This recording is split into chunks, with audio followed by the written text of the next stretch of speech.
Ini terjadi tahun 48. Jadi dalam keadaan putus asa saya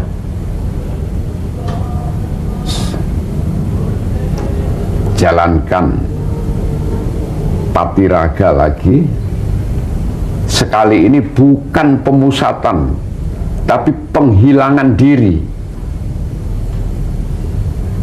Dalam hati saya bilang, Tuhan, kalau saya tidak dipergunakan oleh kehidupan ini, ambillah nyawa saya.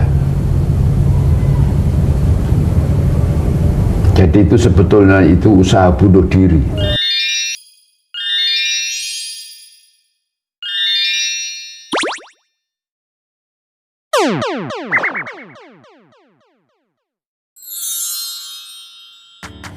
Perkenalkan, nama saya Roland Tanya dulu. Perkenalkan, nama saya Aurelia Dwi Febrianti. Perkenalkan, nama saya Sri Novini Rahmawati. Perkenalkan, nama saya Sarah Claudia Buska. Perkenalkan, nama saya Dina Maria Firmania. Perkenalkan, nama saya Minja Uja. Perkenalkan, nama saya Maya Alwi Nabila.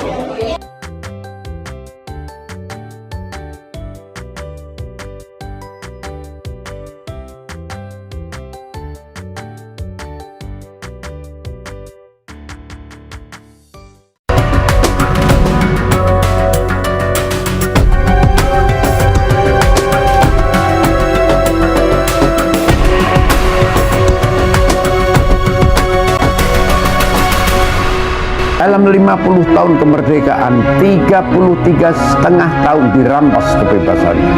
Sampai detik ini, saya menjadi orang tanpa kebebasan.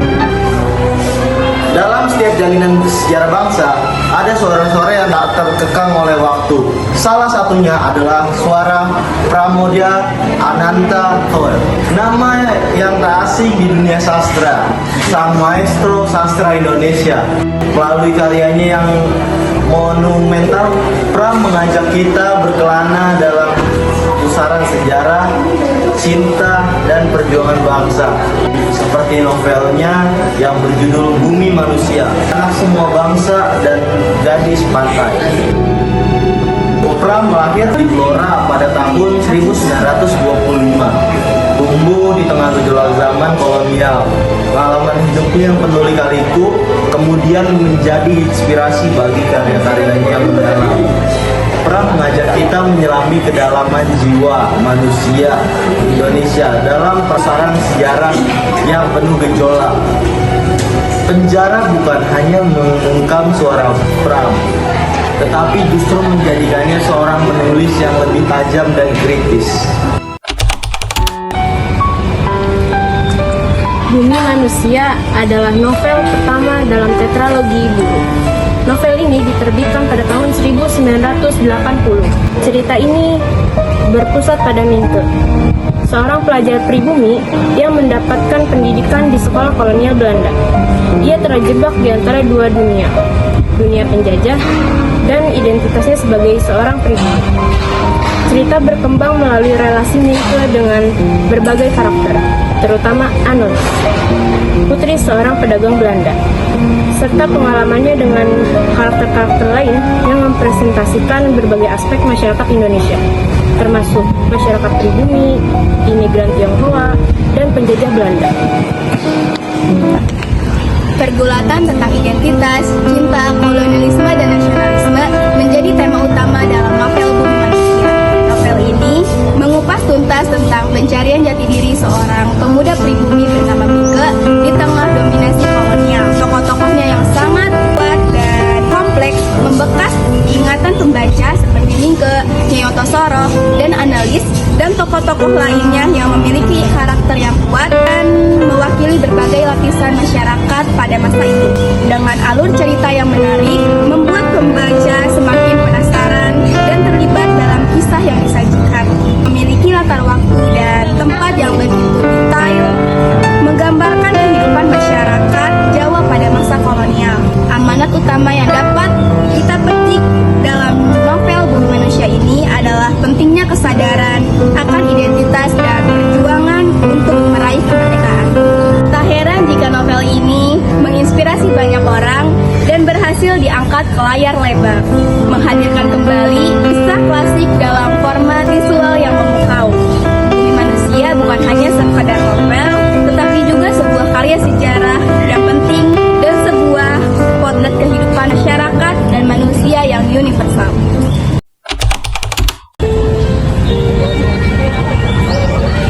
Semua Bangsa merupakan novel kedua dari Trapologi Guru yang ditulis oleh Pramudia Anantatur.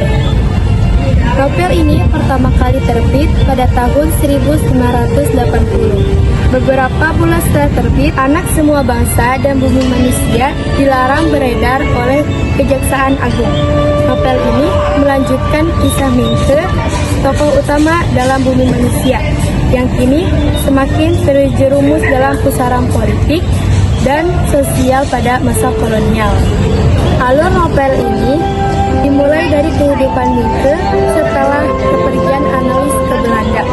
Kehilangan tersebut menempatkan Mingke dalam kesedihan yang mendalam, namun juga menjadi titik tolak perubahan besar dalam hidupnya. Mingke mulai merasakan panggilan yang lebih besar sebagai seorang penulis dan pribadi yang menyadari ketidakadilan sosial di sekitarnya.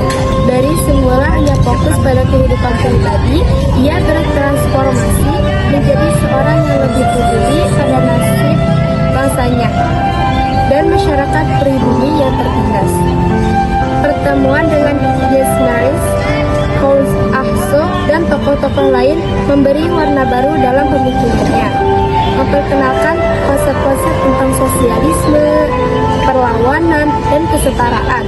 Alur ini berkembang menuju konflik batin Mingke dalam mencari kebenaran, yang kemudian menjadi awal permulaan panjangnya sebagai pejuang.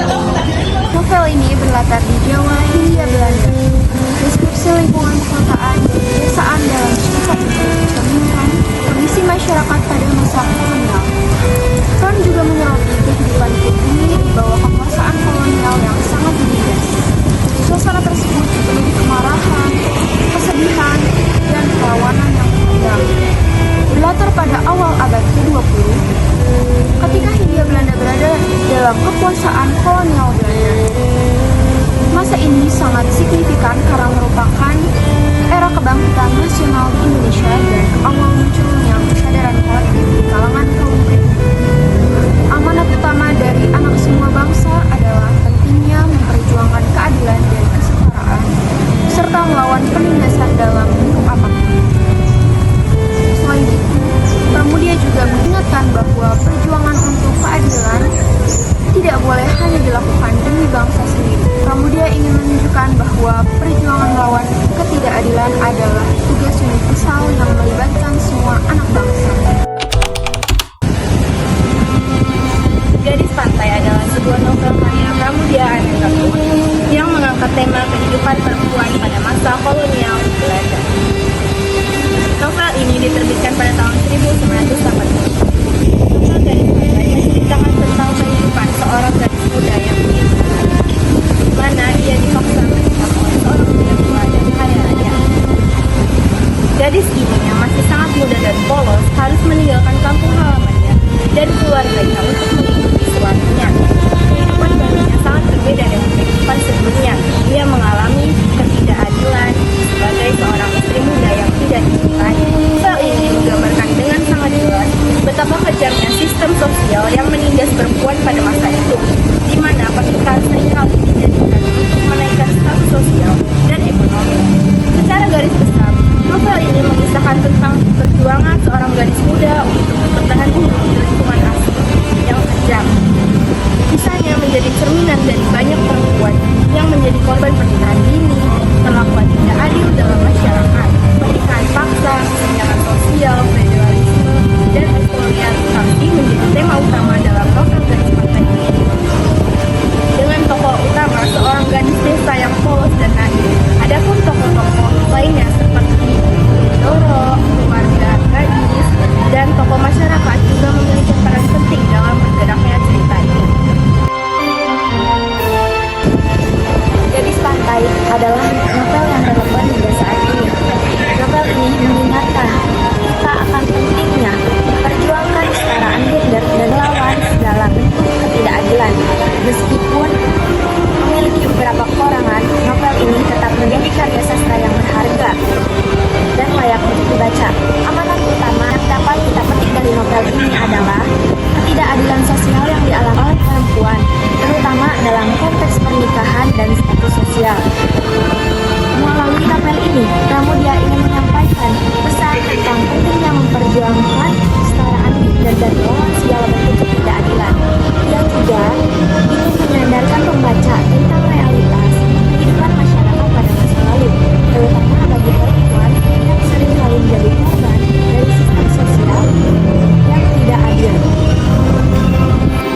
Bagi kami, Pramoedya Anantatur lebih dari sekedar seorang penulis.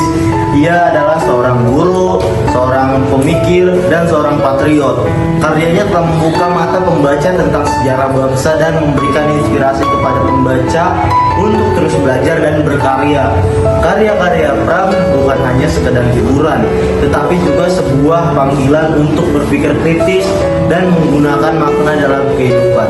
Berbahagialah dia yang makan dari keringatnya sendiri, bersuka karena usahanya sendiri, dan maju karena pengalamannya sendiri.